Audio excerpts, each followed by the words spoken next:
You are listening to the Love and Money podcast. Today I have a very special guest, KayR. Thank you for being on the show.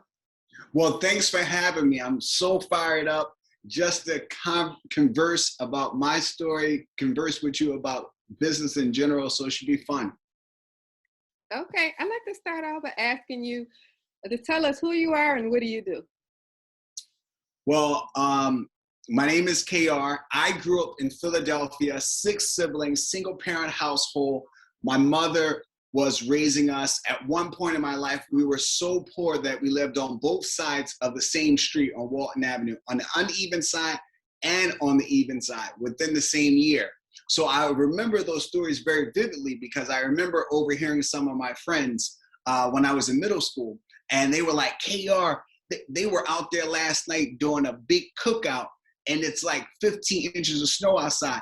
And at the time, it's because we didn't have electricity and gas. So those things stuck in my mind. And so I've always been very motivated and driven to want to become a successful person and build a legacy and have financial freedom so I never be in that predicament again. So what I realized at a young age is that they're gonna have homeless people that need to be replaced. They're gonna be business people that need to be replaced. Pastors, teachers, nurses, pharmacists, all of them need to be replaced. I decided that I was going to replace the landlord, the businessman. And so I applied myself, worked really, really hard, went to public school, got a full scholarship, worked on Wall Street, bought my first rental property in 2009. By 2018, I got up to 9 doors. By 2018, I got to, I was at 9 doors. By 2019, I had got to 35 doors. In 2020, I got to 105 doors. So I was able to retire last year, and I bought 70 units during the pandemic, and it's just been an amazing journey. So now I have my own consulting business, KJ Consulting, where we teach you how to invest in real estate. And I also have a property management business, another consulting business, and it's just been amazing. It's been quite a journey. So that's the quick rundown. Congratulations, KayR. Thank you. That's amazing. And you're retired. Yes, it's a blessing. So tell us about your background. So my background is I'm a middle child, grew up in Philadelphia. I was your typical kid that was a knucklehead like in middle school, where I was like, I explored smoking weed at once and doing a little drinking and being silly. And I remember very vividly when I graduated from middle school, 8th grade, and my autograph book, one of my friends wrote, "I can't believe you made it." I was like, what the hell? You don't even think I was gonna make it out of middle school? Damn, was I that? So I remember that story because our school was set up where we had the advanced students in the basement and we had the kids that were on a regular path in terms of academics upstairs, and I was upstairs. And the friend that wrote that in the book was downstairs. I'll never forget that. And so I went from being a middle of the road type of student where I was like, yo, C's mean I'm cool. And so I just was really focused on that to graduate in valedictorian from my high school. So I turned my whole life around to a 180 and then went off to college and just bust my butt.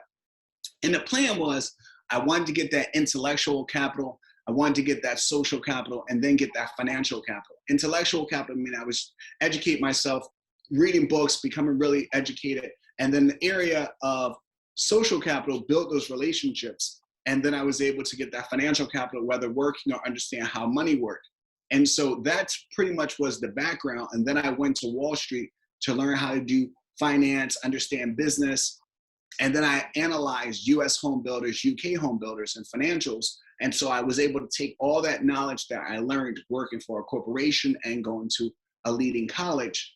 Then I was able to apply that to rental property and investing. So I started off buying like foreclosed properties, REO properties, bank-owned properties, short sales, single families, and then I converted to buying apartment buildings. Okay, that's interesting. KayR, can you tell us a little about foreclosures and short sales and auctions? Yes. And so I have purchased from a live auction, also a virtual auction. So the live auction, you're like in a room, you have like a book of all these properties that are going to go up for auction because they have a lien on the property. And the lien could be that you owe the city property taxes, or the lien could be a construction lien or what have you, a contractor lien. And so they'll start really low, maybe like at $300, and it can go really high, go up to 50,000, 10,000, 70,000. So that's one way. Also, you have like the auctions online, which I did also, which I did on auction.com, and I was able to buy a property where you pretty much have to put a deposit down. At the time, I think it was $2,000, and it's open for bidding for like 30 days. And then they say at the last minute it's a timer, so you can keep going up and keep going up. And so I was able to buy a property off of there for $22,000. And these foreclosed properties are REO properties. You can't go inside of them, so you don't get to see what's the inside, but you can get the address and drive by and look at the neighborhood, see if it's a good fit for you. But it's pretty much buying without seeing the inside. And so I bought that property for $22,000 in West Philadelphia, and I spent $17,000 to fix it up, and it appraised for $115,000. I was able to take out $86,000 tax-free. So I did like the bird strategy, where you buy, you rehab, you rent it out, and you refinance, and then you repeat. So that was a great experience. But I would caution people, if they take that path, that you make sure you do your work, because there's a lot of uncertainty. So what I did is I found out who the current owner was. That was owner occupied. So the owner still lived in the property. I looked up who the owner was, see if I knew anybody that was connected or related to that person on Facebook. And come to find out, one of the kids I went to elementary school with, that was his godmother's friend. And so it was able to just give me a sense. When I went to go look at the neighborhood, I had a team or what have you. We would talk to the neighbors. We would say, who lives in that house or what have you? Do they live alone? If it's a trap house, if it's thugged out, then I'm going to pass. It's a no for me. But because I did all my groundwork, I felt comfortable taking on that unforeseen risk. Okay. Would you recommend buying short sales or staying away from short sales? And so short sales, I actually love short sales. So I love things are kind of like hairy and messy. But you got to be very careful with your short sales, right? So short sales, typically it's a situation where it's the seller is in a very dire situation, and they convince their bank to approve them to sell the house at lower than what they owe the bank. So they may owe the bank $80,000, but the bank gave them approval to sell it for $60,000, meaning that the bank's going to take the hit, and they're not going to get a foreclosure on their record. Okay. So I actually have bought a short sale property in Philadelphia, a few of them. And what I did is that you have to be very patient. So one of the properties I wanted to buy was on Catherine Street. And it initially in January or February, it was listed for 100 grand. And I offered 65,000. I didn't wind up buying that property until October 2018. So it took several months to get that property, because every time you submit an offer, when it's a short sale, the bank wants to get as much money. So it went from 100,000 listed, then it was listed for 90,000, then it got listed for 80,000. And then I submitted 65 again. I said, well, I'm going to keep being patient and tell them, look, I'm sticking around. I don't think anybody's going to buy this. So eventually they sold it to me for 65,000. The bank actually made all their money, which was 64,000. So I would say if you have patience, you can really win. So I tell people things done well are done soon enough. So the short sale, that was a great property for me. I bought it for 65,000, put 30,000 into it, and I fixed it up, and it appraised for $135,000. I just did a refi cash out again, and it appraised for $195,000. So I got a lot of my money out, and the inside wasn't necessarily in a bad condition.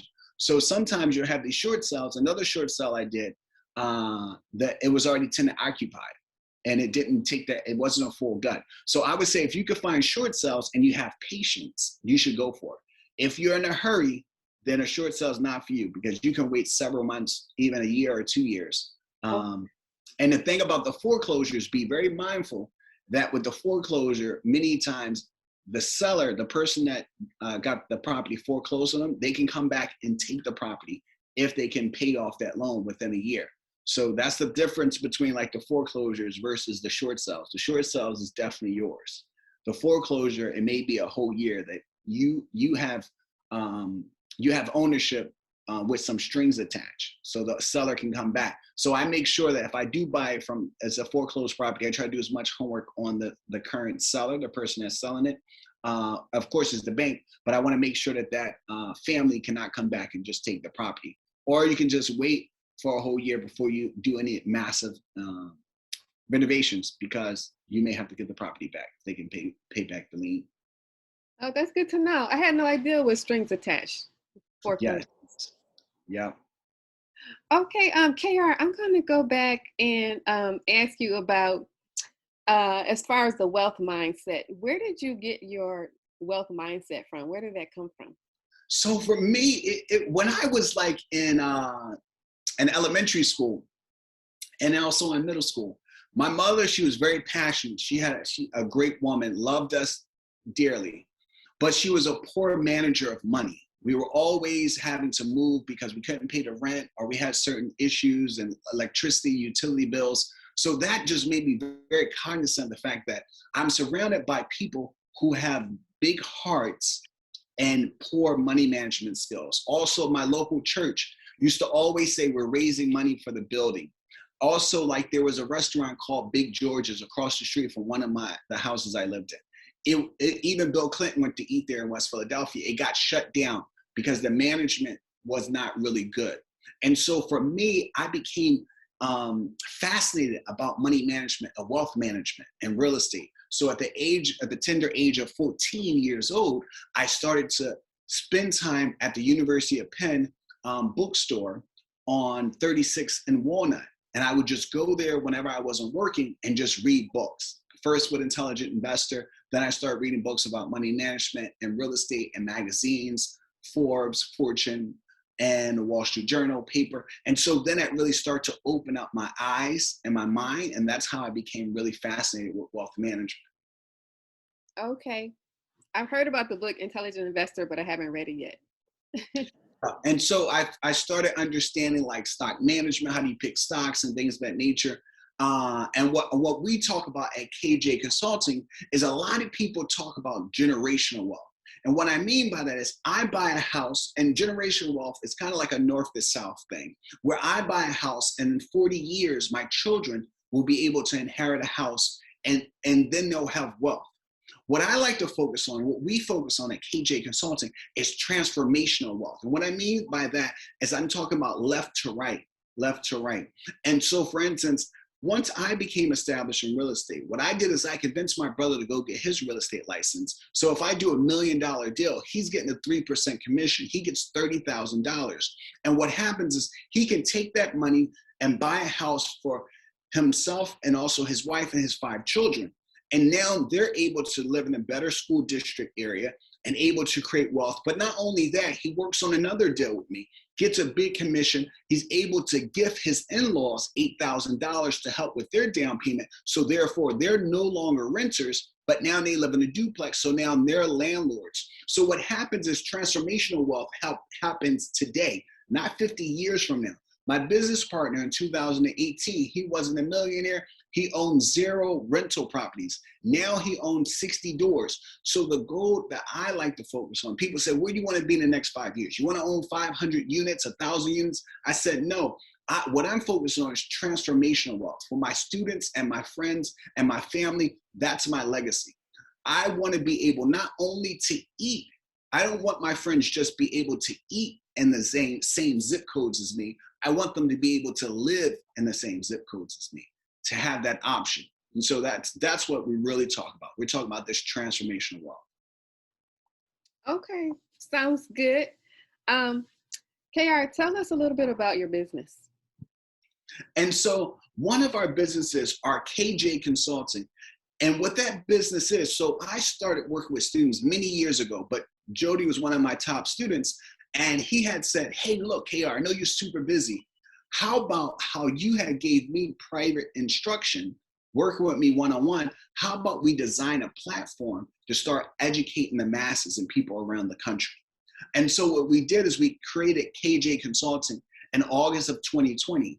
And what we do is we do one-on-one consultations. You can call, go to our website, book a call. We'll give you direct questions. The other thing we do is we have this boot camp for 4 hours. And what I do is it is on Zoom because I want all my students to save their save their money. They don't have to travel, get a hotel, save that money to apply for your down payment when you buy your rental property. So what we do is we have a funnel approach. We teach you how to analyze different markets.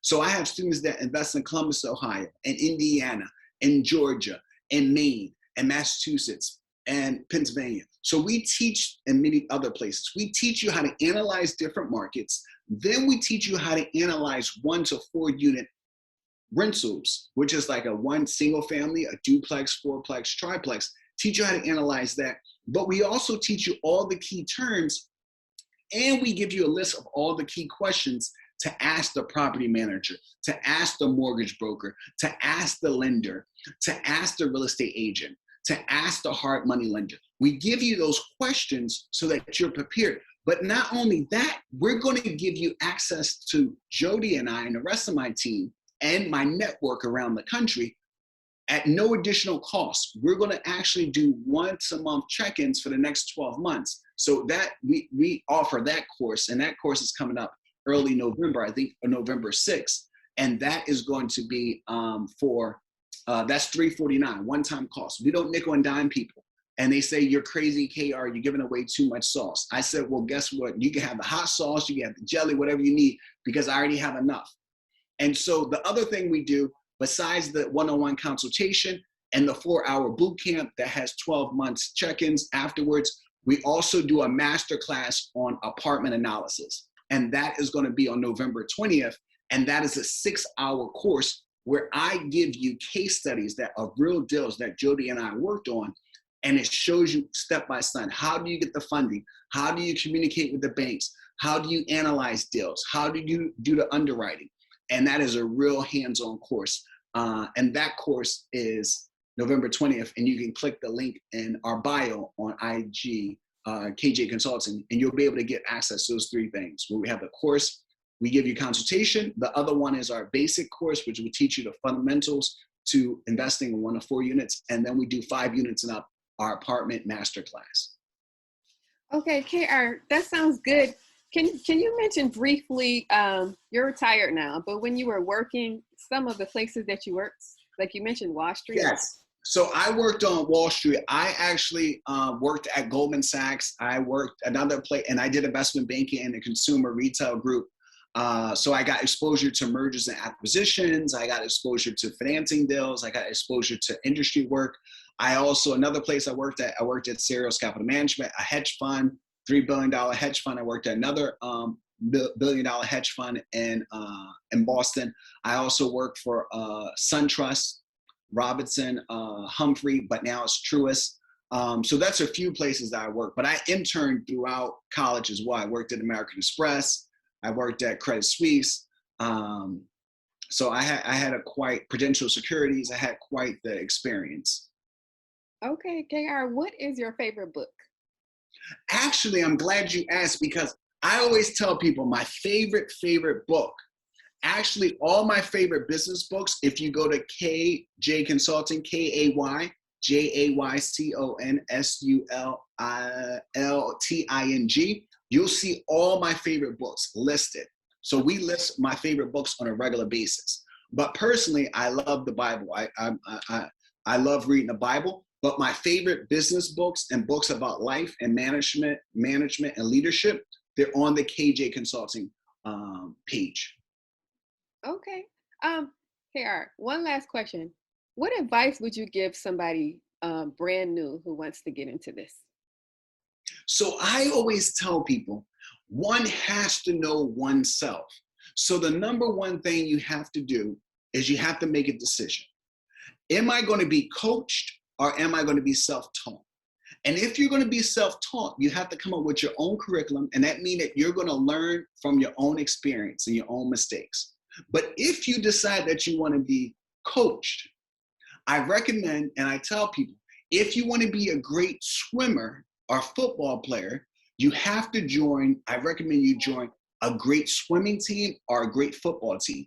because you're going to learn the culture and the framework and things of that nature. What tends to happen is most people have a lot of raw talent. You know how to run, you know how to catch, you know how to throw. And my job as your coach is to teach you how to be a better runner, a better thrower, and a better catcher. And I use those phrases pretty much to say, become a better thinker, become a better strategizer, become a better operator.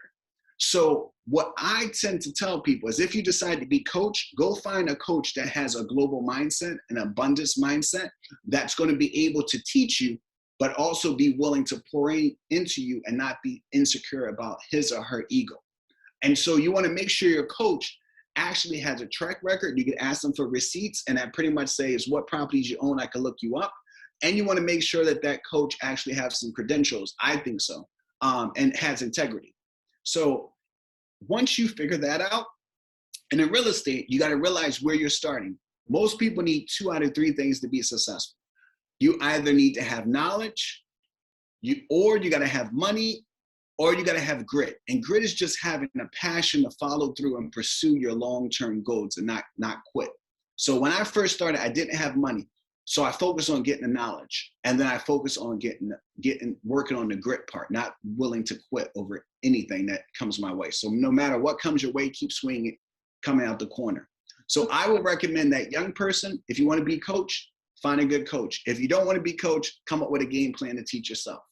Okay, KayR, where can people go to find you for more information? So if you want to find me, the best place to go is KJ Consulting. That's KayJayconsulting on IG. Also, our website is www.kayjayconsulting.net. Net. Those are the best places to reach me. Okay, sounds very good. Thank you for being on the show. I had a blast. Thank you for having me.